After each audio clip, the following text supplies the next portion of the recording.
All right, enough of the announcements, enough of me talking. It's time to get on with the show. And I'm so excited to hand out one of my favorite awards, the ISPA Dedicated Contributor Award. This award celebrates the contributions of longtime ISPA members to the success of the organization and our industry. I'm excited to present the ISPA Dedicated Contributor Award to someone who has been an invaluable resource and educator to ISPA members for over 13 years. He has been a fixture at conference. He's already been a fixture at this year's conference. He is an amazing man.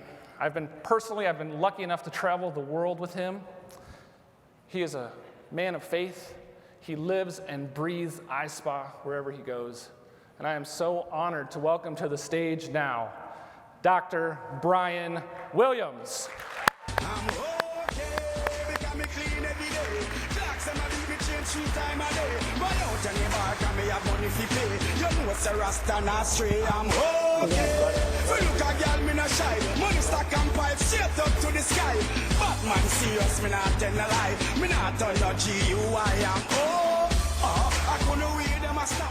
Wow. I don't know how some people say that there's no God. I don't understand it. I'm standing here today as a living, breathing testament to how powerful God's grace is. I want to thank you to the ISPA board for this wonderful honor. I literally was speechless on the phone when Garrett called and gave me the news. I was like, are you serious?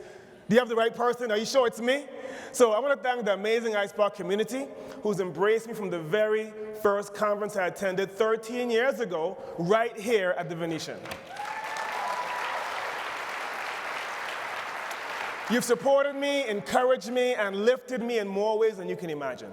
Your warmth is reassuring and re-energizing every year at conference and throughout the year as well. So a round of applause to you for being consistently awesome. Now, speaking of consistently awesome, there's a group of 3 very special people in this room who prays for me, strengthens me, and loves me all at the same time. I don't know how they do it.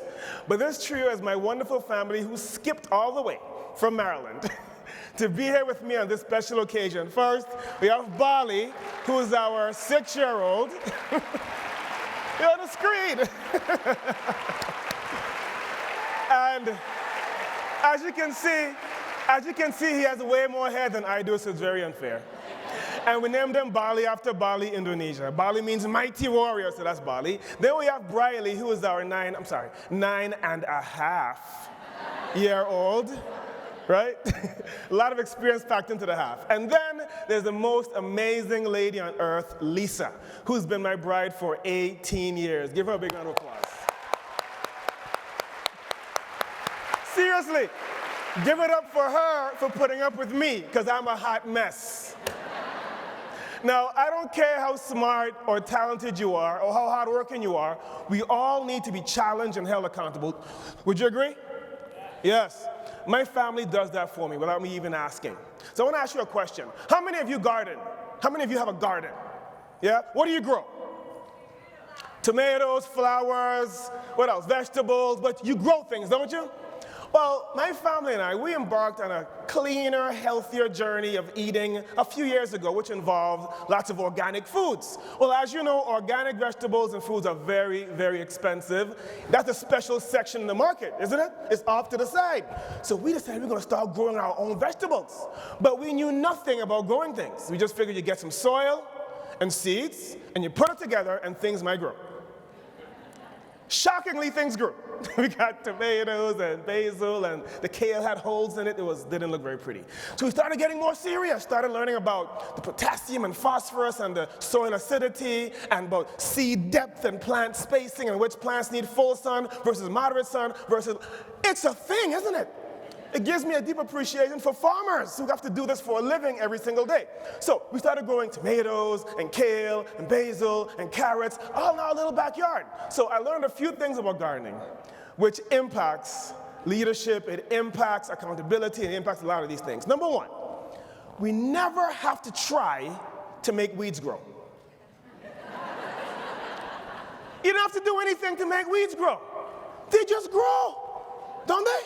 But watch this, weeds never start big. They always start like this. Then they poke their head up like this, just to see if anybody's gonna do anything. And then if nobody does anything, what happens? It does this, then it does this, then it gets big and strong and hairy and starts dropping seeds to make more weeds. Now, before you start thinking that the weeds are your bad employees, no. And you're a weed, and you're a weed, and you're a weed. No. Don't call your staff weeds. Weeds are the undesirable behaviors you don't want on your team. So think about coming in late every day. Think about saying, that's not my department. Think about it's a bad attitude. Those are the weeds. Now, weeds are a sign of neglect. I'll say it again. Weeds are a sign of what? Yes. Whenever you see a weed, that means it was allowed to grow. So I'll give you an example. How many of you have a policy in your company, in your spa, around cell phone usage? Like no cell phones. Yeah, or something around like no cell phones. All right. So here's how it usually starts. Let's say I have a cell phone. I went through orientation. I signed my name. I put my name in blood in the handbook, no cell phone usage. Silicone wristbands, no cell phone usage. Koozie cups, no cell phone usage. It's in every single urinal, no cell phone usage. You have t-shirts made, no cell phone usage. Here's what happens now. Somebody will come to work, cell phone is right here on the podium, mind you. Here's how the weed starts. Good morning, good morning.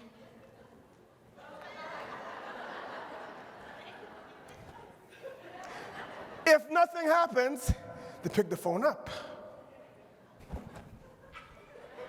If nothing happens,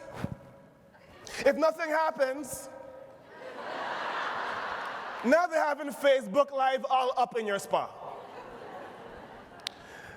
Now, whenever you see a weed, who do you blame? When you drive by someone's house and you see a bunch of weeds, do you say, those are such inconsiderate weeds? Who do you blame? The weeds? Who do you blame? The owner, the gardener. By now you realize, who's the gardener? It's you, boo. Yes. Now, instead of looking at everyone else's weeds, because we can be experts at saying, let me see whose weeds over there, and let me look at that garden over there, and I see some nice weeds. No. Instead of looking at everybody else's weeds, the question now is, what are your weeds? What are our own weeds? What are the things that's getting in the way of us being as exceptional as we were born to be? So that's my key. Now, speaking of exceptional, I also noticed that whenever we missed a day of watering the garden looked differently. Missing one day, especially the tomato plants. They were full of drama. You miss one day, it's like, oh my gosh, you don't love me anymore. I'm like, it's one day. Man up. Now, as we talk about encouragement, when I was 17 years old, I was a pool and beach server. I also delivered towels at the Ritz-Carlton in St. Thomas, which is where I'm from, by the way. Anyone's been to St. Thomas? Woo! That's home. Love St. Thomas. I was a pool and beach server. I was a senior in high school. And I thought I was a towel ninja. You couldn't mess with me on these towels. I was the CEO of the towels. The general manager came to me one day and said, I've been watching you. I want you to come into my office. So I figured I'm in trouble. I figured I'm going to get fired. Why would the general manager call me to the office? So I went to his office, and then he said to me, I can tell that you work with a sense of pride in your job and professionalism and passion in your job. Then he asked me, what is your purpose? And I said, how do you spell purpose? What's a purpose? He said, why do you think you were born? As though that was an easier question to answer. I said, I don't know. Then he said, okay, I want you to go home, think about it, come back and see me in about a week and tell me your purpose. So I did. I thought about it. I prayed about it. I really figured, what is my purpose? So I went back and I saw him and I said, you know what? I absolutely love people. I love to serve people. I love to use myself to help other people's day be better. Then he said, good. Now, let's talk about your goals. And he took me to his whiteboard in his office, and it was the mother of all whiteboards. It was the biggest thing in the history of forever. And he said, what are your goals? I said, well, I'm a senior in high school, so I want to finish high school. He said, no, bigger goals. I said, I want to finish high school on time. On time. He said, no. You don't get it. I want big goals. So I figure I'm going to just tell him something completely outlandish so he can leave me alone. Okay, I want to get a doctorate one day. He said, good. And he wrote it down. I'm like, crap. He wrote it down, Frank. But then he said, what else? He wanted more. So I said, well, okay. My Aunt Iona, who I love so much, my Aunt Iona, she has this globe in her house that I spend hours just looking at and spending, just looking at this globe and looking at all the different countries on that globe. I said, Mr. Brooks, I want to go to all those countries on my aunt's globe. He said, good. He wrote it down. And he said, what else? He kept asking me until I gave him 7. How many? 7 things on that list. Now, here's the good part now. Every week at 2:30 p.m. Atlantic Standard Time, we met in his office for 15 minutes to go over what? The goals and my progress against those goals and how he can help me reach those goals. Now, he was only there for 1 year. 1 year. I am now 42 years old. By the time I got to be 28 years old, I did pretty much every single thing on that list. Now, thank you. I'm not saying that to impress you, but to impress upon you that there's power in telling someone, I believe in you. I see something in you. I see a seed of potential in you. How can I help you water it? There's power in there, isn't there? There's a lot of adults who've never had anyone believe in them in their life. I mean, parents, guardians, coach, pastor, nobody's ever believed in them. You could be that first person in their life to believe. So I want to share with you something from the perspective of your staff. Your team members, your associates, your ladies and gentlemen, they're looking you in the eye every day and they're saying, push me. Challenge me, inspire me, accept nothing less than my absolute best. Don't accept my excuses, my seemingly logical reasons for not doing it right the first time. Tell me that you expect more from me. Tell me that you believe in me and treat me accordingly. Give me opportunities to grow and expect me to succeed. Hold me accountable to your high expectations. Accept nothing less. You are a shaper, a molder, a curator of talent. As a result of you, my present and my future are that much brighter. Even when I don't see it, you remind me there's more for me to do, more for me to accomplish. So lift me higher. Insist on excellence. Refuse to waver.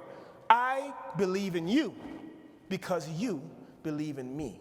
Lift me higher. Thank you.